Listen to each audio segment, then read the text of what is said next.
Welcome back to my channel. In this video we are going to discuss about the clinical features and management of SLE.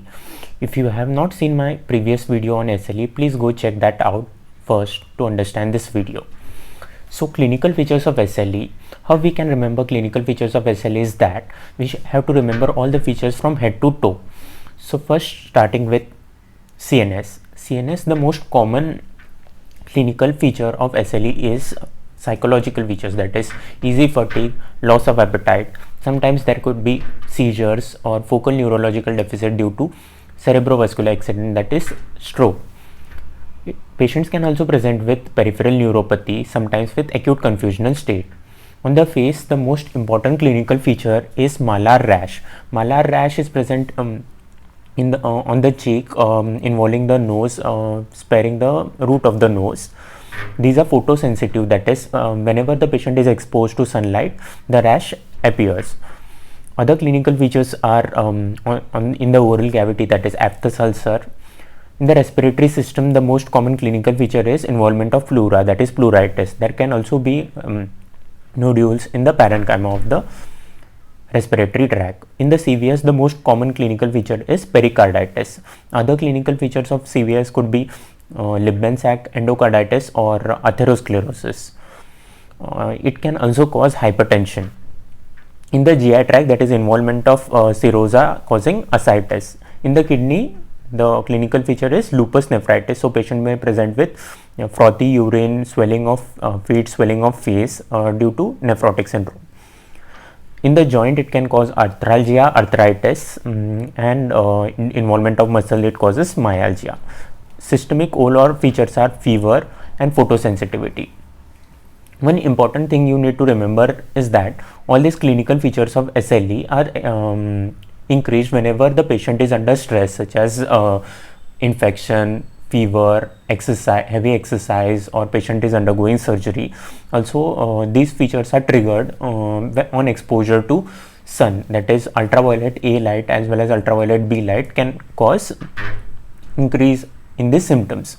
So all increase in all these symptoms is generally all these symptoms are not present at a time. They may present at different times. Like photosensitive rash may not be present when there is SLE flare up. So normally the patient may have photosensitive rash, but whenever there is flare up, you may get systemic features such as involvement of kidneys, involvement of lung, involvement of cardiovascular system. Now, atherosclerosis is not secondary to SLE per se, but it is due to chronic inflammation. Chronic inflammation results in increase in the fat deposition in the vessels due to various cytokines, resulting in atherosclerosis. And the strokes in SLE are not due to atherosclerosis, they are due to involvement of vessel, that is vasculitis caused by SLE.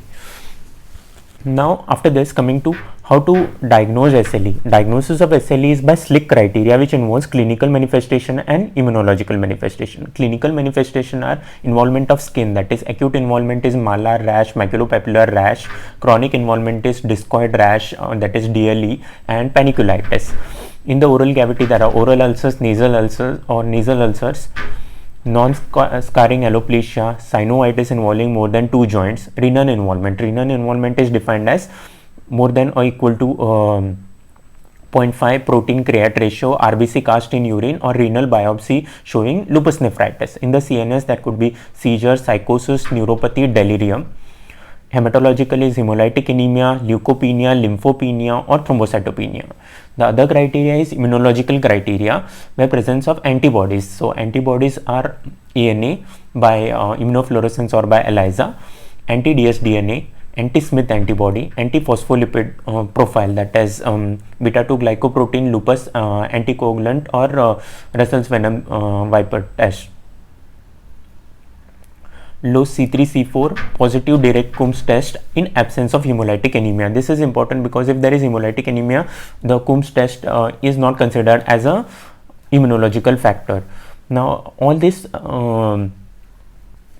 criteria are applied together. This criteria is called as SLIC criteria. It was modified in 2012. Earlier the criteria which was used was American College of Rheumatology criteria, which is no longer used in clinical practice. Now what we use is a criteria called as SLIC criteria, which has clinical manifestation and immunological. The way to remember clinical manifestation is that you just remember all the clinical features of SLE. These are the same things which are used in clinical manifestation. Immunological factors are all the antibodies which are positive in SLE. Apart from that, there are two additional factors. Those are low C3, C4, and another thing is positive Direct-Coombs test. Now, presence of any 4 criteria, and there should be at least one criteria from each category, that is clinical and immunological criteria, to consider patient as SLE. Now coming to treatment of SLE, general treatment is protect from sunlight, cause weight loss, and stop smoking. These are the general features. Coming to proper treatment of SLE, for this let us first revise quickly the pathogenesis of SLE. Now the antigen is taken up by the antigen presenting cell, and the antigen is presented to the T lymphocytes. The T lymphocytes then stimulate the B lymphocyte, which produce plasma cells which cause inflammation. Now antigen presenting cells are presented to T cells via interleukin 2. Now interleukin 2 is synthesized with use of calcineurin. When calcineurin is inhibited by drugs such as tacrolimus, interleukin 2 is no longer produced. As a result, T lymphocyte production is not there. So tacrolimus is used in SLE. So tacrolimus is used for lupus nephritis. Now next drugs are mycophenolate mofetil and azathioprine. These two drugs, these inhibit de novo purine synthesis and directly inhibit T cells as well as B cells. So these can be used for induction as well as maintenance. Generally these are used for induction when steroid resistant lupus is present. Also, mycophenolate is superior to azathioprine, especially if the patient has lupus nephritis. Now the next thing is that antigen presenting cell can directly stimulate the B cells using B lymphocyte stimulator. Now this B lymphocyte stimulator can be inhibited by belimumab. Now there is another drug which directly inhibits B cell. This is rituximab. Rituximab is anti-CD20 monoclonal antibody which inhibits B cell. It can be used in drug resistant lupus nephritis as well as for hematological, that is ITP, as well as autoimmune hemolytic anemia in SLE, which is resistant to steroid. So the last feature is that inflammation. The plasma cell release various cytokines as well as antibodies which result in inflammation. Now this inflammation can be inhibited by one important drug which can be used in all types of lupus nephritis. This important drug which inhibits inflammation are nothing but glucocorticoids or the steroids.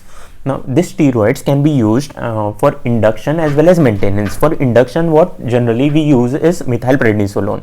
So methylprednisolone, commonly known as Solumedrol, is used in a dose of 500 to 1000 milligrams per day for first 3 days, given IV. After 3 days, the methylprednisolone is switched over to oral prednisolone. Oral prednisolone is given in a dose of 1 milligram per kg. It is given for 6 weeks. So generally the dose is about 40 to 80 milligram per day, given in 2 divided doses. 2/3 of the dose is given in the morning at around 8 a.m. and the rest 1/3 of the dose is given at night at around in the afternoon at around 2 o'clock. So after this, this oral prednisolone is continued for 6 weeks and then reduced to maintenance dose. Now the reduction can be done by 2 ways, either reducing first by 10 milligram every 2 weeks up till a dose of 30 milligram is reached. After that, reducing by 5 milligram every 2 weeks, or generally what commonly in clinical practice we use is that we reduce by 10 milligram up to 10 milligram per week up to 30 milligram is reached. After that, 5 milligram per week till the lowest possible dose. Generally the lowest possible dose which can be reached with steroid is 5 to 10 milligram per day. Now this steroid can be used alone or can be combined with various drugs. Generally, when the patient has severe lupus nephritis such as class 3, class 4 or class 5 lesions, that time what we use for induction is use steroids along with cyclophosphamide. Now cyclophosphamide is used in IV IV dose generally given as a monthly dose for six cycles along with steroids, or the steroids can be used along with mycophenolate mofetil. Now there are newer studies which are going on, which are steroid sparing regimen, where they are combining use of rituximab with mycophenolate for induction of remission in cases of lupus nephritis, where long-term maintenance therapy with steroids are generally not indicated. So if these studies give a beneficial effect in lupus nephritis, then the regimen of steroid with cyclophosphamide may be changed to rituximab and mycophenolate. Commonly, most patients of SLE are females, so generally before starting cyclophosphamide we need to make sure that if the patient wants a family, then before each dose of cyclophosphamide you need to give lepuride to prevent ovarian failure. So with this, treatment of SLE is complete in short. If you like my videos, kindly subscribe to my channel. Thank you.